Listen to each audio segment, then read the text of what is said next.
Before we begin, I have a few things set up.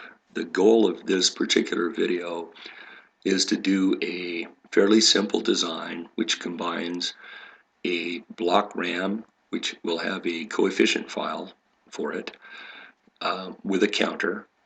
I'm going to disable the write circuitry for the block RAM and have it always enabled in read-only mode, so it will effectively be a ROM.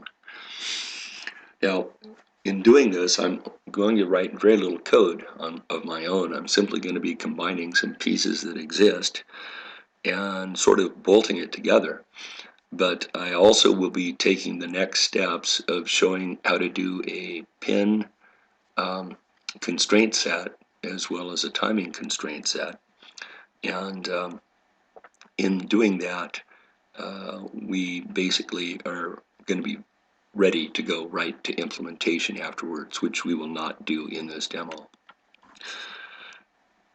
For starters, let's take a look at that coefficient file. I call it triangle because it starts out with 0 in the first row and then it starts creeping ones in on the right, and then once it's filled the entire line with ones, it starts creeping zeros in on the left. You can sort of see a triangle pattern. This takes 16 cycles, and I have 16 copies of it in here to fill 256 locations.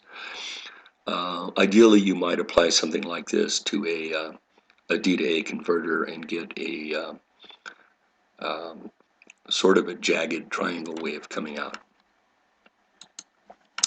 I'll be putting everything in this design into the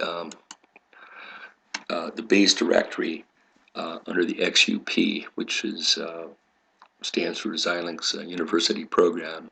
It's where I keep most of my examples for classes. So I want to create a new project. Go through the wizard. I'm going to name it ROMcount top.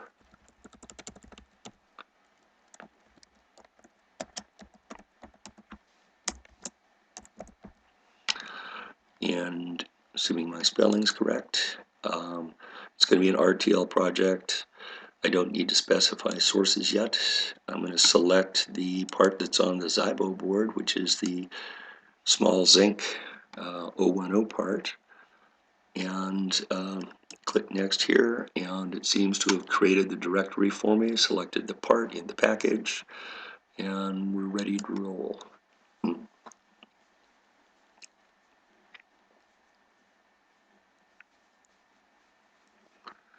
Note that it has created a place to put design sources, constraints, and simulation sources. I won't be using the simulation sources this go around, but I do want to start a higher level. I'm going to add a source, and that's going to be for a Verilog template.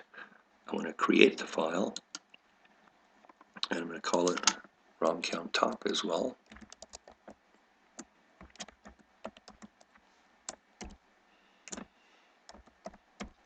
Sort of like to have a binding program to tie the pieces together, and that ought to create it for me.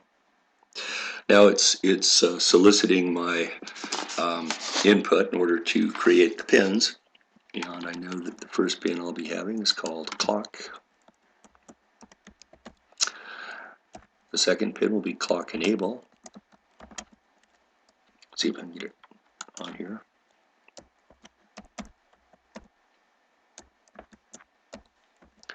The third one will be reset. Excuse me. Note that all of those are inputs. The next signals are going to be the output bus. So it needs to be declared as an output. Click it into bus mode, and I'm going to change that value from 1 to 7, and that makes it be 8 bits wide. Note that it appears here in my sources, and when I click on it, you see the template showing up in this window. I'm going to be using this area right here to park items in. So the first thing I want to get is I want to get from my language templates, I'm going to go into the Verilog one, and let me float this to make it bigger. I'm going to pick the synthesis constructs. We go into coding examples, and simply let's look at counters. I want binary. I want to have an up counter for binary, and I want to have it be simple, but I'd like to have it have clock enable as well as a synchronous reset. So I'm going to pick this module. Let me move that up here, give myself a little bit more window, and I can capture this text, copy, and I'm going to park it, a copy of it right over here in this neighborhood, paste,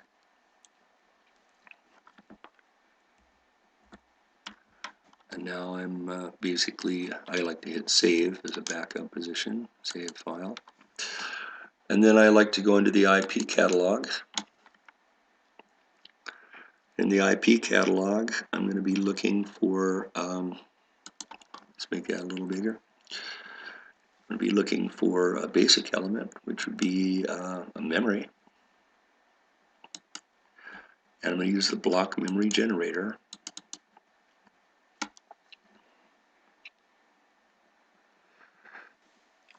And for starters, it says it has an interface type of native. That's as opposed to parking on ASCII. I'm not doing anything with the processor. It has single port RAM. I want to use the form called single port ROM. And basically that removes all my my write enable signals and those type of requirements. My port A options, the default here is 16. I'm changing this to 8. And the width, notice that it's the data width and now the data depth.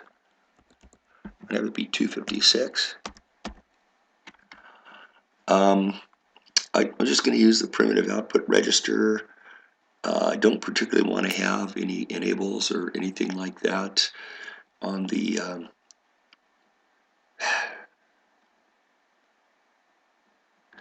I am going to use the reset pin, so I'm going to put that on here. See if it'll click for me. All right, and it's going to automatically reset the output register to a 0 in it. In addition to that, I want to load a COE file, and the one I wish to choose is the one I was talking about earlier, and it's on my desktop. And when I go to desktop, you'll notice that it doesn't show up initially, although it is there, and that's because it's only looking for files that have a .coe simple ending on it. And it turned out when I created that one, it's a .coe.text. This is how it's appearing on my desktop, and when I click that, notice that it has that, it's the file I'm interested in. Just to be sure that it looks like it does have quite a few lines on it. It goes up to 258, and let's see, there's at least a couple, 257, 256, so it's got 256 bona fide entries in there. 256 plus 2 is the 258, so go OK on that one. And let's see my summary.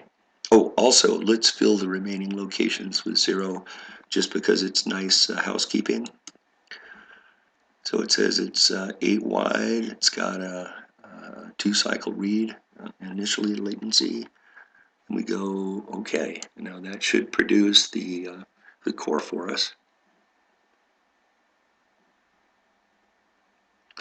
This is giving us feedback that it's going to be producing the following items. The only one I'm interested in is the instantiation template.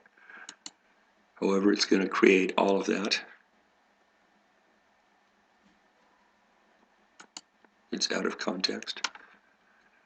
So I am no longer really interested in that. Notice that it is actually put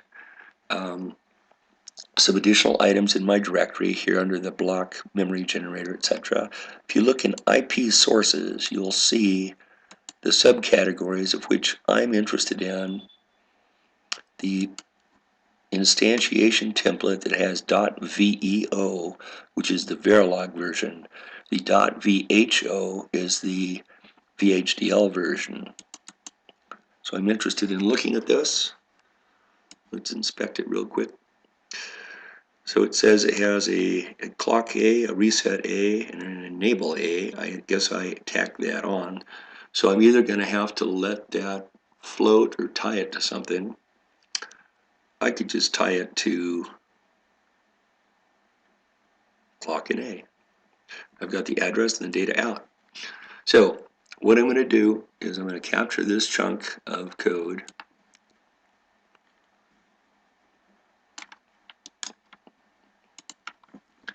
And I'm going to go back to my higher level design. And I'm going to look at the, see if I can find this ROMcount top. And I'm going to go down here below where the counter was and park the block RAM. Alright, so at this point I need to start naming some signals. So I'm going to hit save on this again. Let me float it and start making some changes here. So the counter width is going to be 8 bits. The counter name is going to be counter.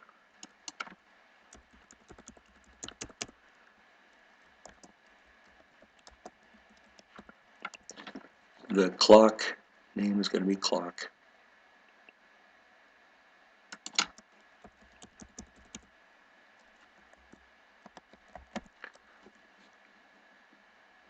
Reset's name is going to be capital reset. Reg name is counter.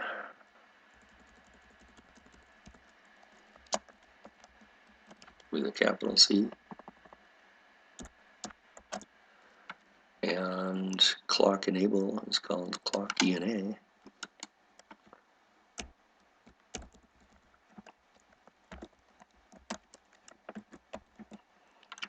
And the classic counter equals counter plus 1.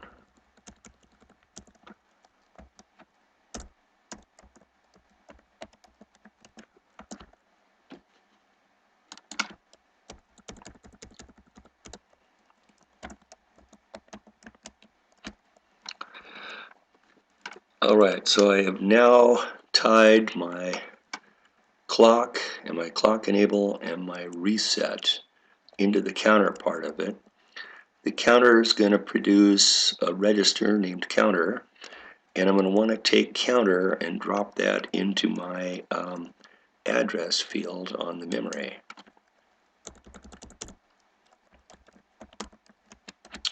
Again with a capital C. Let's go back. Oops.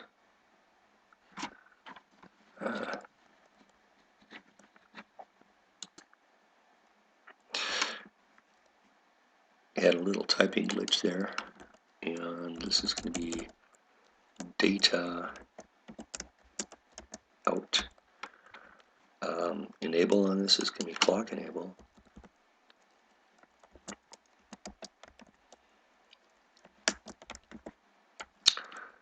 Reset's going to be capital reset.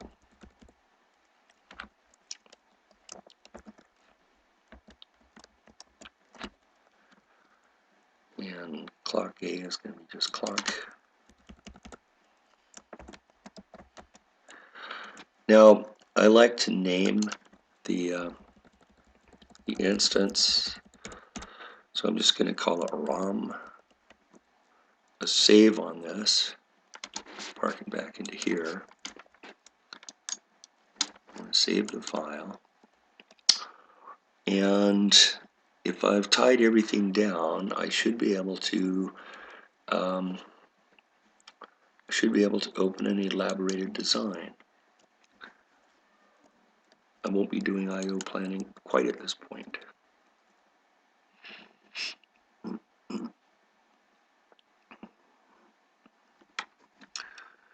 Okay, so it has some nothing nothing from synthesis yet. We haven't run synthesis yet. So at this point we haven't run implementation or timing. Let's take a look at the schematic. Okay, we see all the signals seem to be present. The data out is here. There's 8 of them. 8 address lines going into the ROM. And they're coming from this point here, which is the output of the counter. The clock is coming from the clock. The enable is coming from clock enable.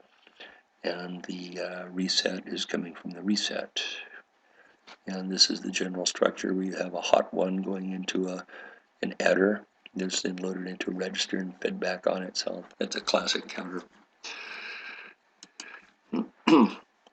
Okay, at this point, we can take a look at the I/O planning aspect of this. It knows the part, and it can actually highlight in the packages here. This is the underside of that zinc part. Now notice that this area here is all in the processing system part, the little squares. So the squares indicate that the signals are associated with the processor. Notice the PS designator on that. There's even some more here. But this bank, bank 35, is a high range, and bank 34 is also a high range. I'm going to specifically target the edge neighborhood here for my signals for this little design. And to that end, notice that below here, it's actually begun spelling out various items. It's got my BRAM signals listed. It's got the data out A, those will be the primary outputs, the scalar ports, etc. I'm going to float this window just because I may want a little more width to see what's going on here. But I want to keep in mind that I'm going to be parking things in this area. So let's look at what the addresses look like over here. This is a clock capable part. So this is like N20 is what the designator is. P20. So this is like column 20 and row N and row P. That's a ground. This is T, U, V, W. So let me just start seeing what I can do here with some of my signals. I'm going to put my my primary data signals, as I can find them there. Let me get the site showing here. And I want to basically have the site showing for data out 7. And I'm given some options. Now, for data out 7, I want it to be loaded at T20. So I'm going to basically come scrolling down here, further down because it's towards the bottom of the alphabet. T20. Did that register? Okay, data out 6 is the next one on the list. And data out 6, I want to have it be at U20.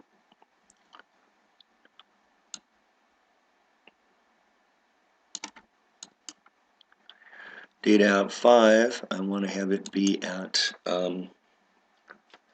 V20.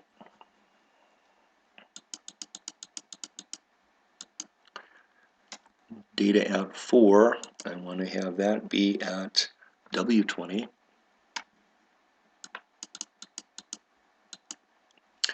Data out 3,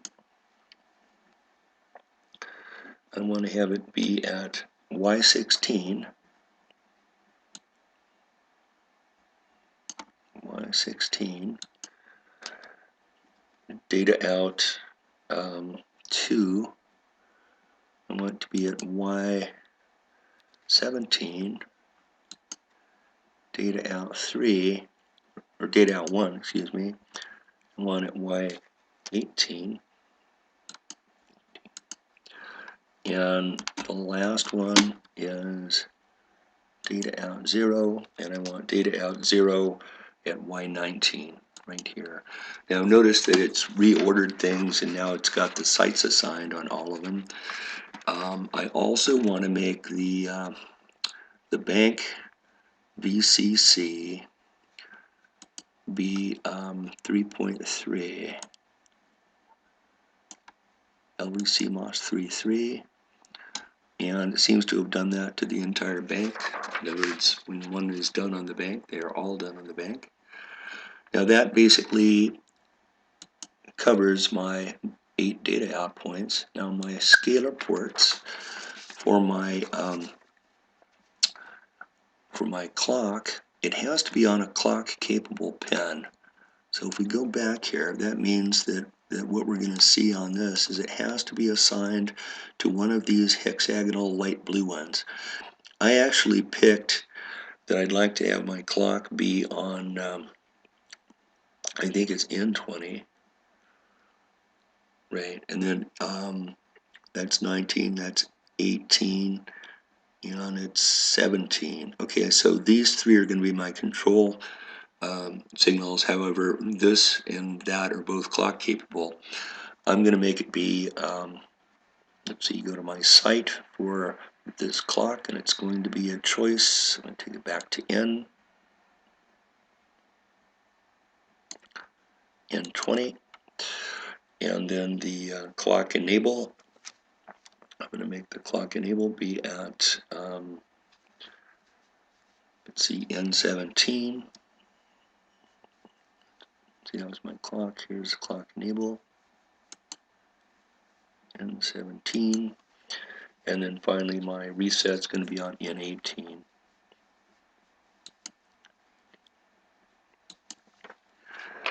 So at this point I actually have created, now they automatically fell in the same bank that had been, one signal decided the entire voltage for the bank. So at this point I'm going to do a file, and I want to save the constraints, and I think I'm going to call it, save it as, and I'm going to give it the name pin time. Pin time. And I'm calling it that because in a moment,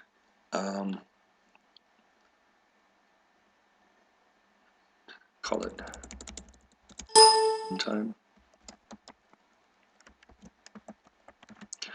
See if it likes that. Alright, so now I look back at my sources. You notice that there is an entry in my constraints, somebody called pin time, and pintime.xdc is right here, and it shows up, and all the keywords are highlighted correctly. Okay, so now at this point, the next step to go into is let's synthesize it.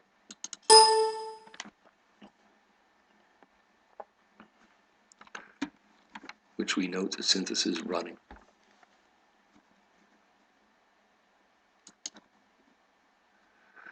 Rather than run the implementation, which I'm not going to be doing in this example, I'm simply going to open the synthesized design and close the elaborated design in so doing.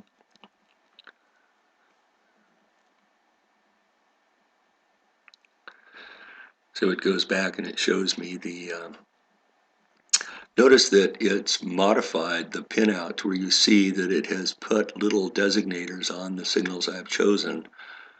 And notice it even ties through and lets you see them on this pinout as what the signal names are. So up here's where my clock was. And what's this one over here? This is my reset. And this is the clock enable. So that all shows up about what I wanted. These were the other 4 outputs. These were the last 4. So as it stands, the next thing that we can do at this point, which would be sort of interesting, would be to run the constraints wizard. And we're only interested in adding timing constraints on this one. So the timing constraints will be restricted to the signals that we have. I'm going to set the clock frequency low 50 megahertz. Notice how it puts my period in and automatically allocates rising at 0 and falling at 10. I'm not going to be messing with the pulse width. I'm not going to be dealing with any of the TCL commands. In theory, I probably could just let it run at that point. I'm not using any generated clocks, no forwarded clocks, no external feedback delays that I'm aware of. Now, in terms of my input delays, I'm going to say my minimum TCO is 0. It doesn't really make much sense for me to say much else there. And that one's going to be at 10. My trace delays, external, I have no idea what they are, so I'm really more interested in just knowing what my various clock requirements are. So for the reset, again, I'm going to set that at 0. And TCO max at 10, I'm going to say, just these are nominal numbers. Again, I'm going to set 0 on this and 0 on this. I'm going to hit apply. So I've now got the clock enable and the reset under control here. It's giving me a little information below in terms of the timing waveform. And the data out, I'm going to say my setup time is going to be, I don't know, say 5 nanoseconds. I'm going to set my hold at 0. My trace delays at 0.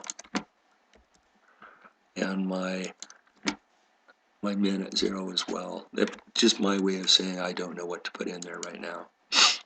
So I hit apply, and I go to next, and I hit, let's see, combinational delays, I don't have any.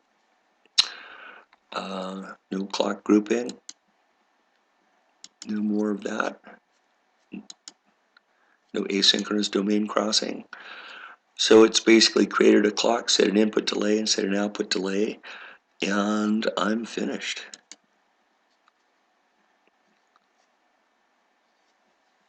And it tells me that my synthesis is out of date, and of course it is because I have just changed the timing on it. But let's go back and look into my resource file here. I'm looking under the constraints into the constraint file.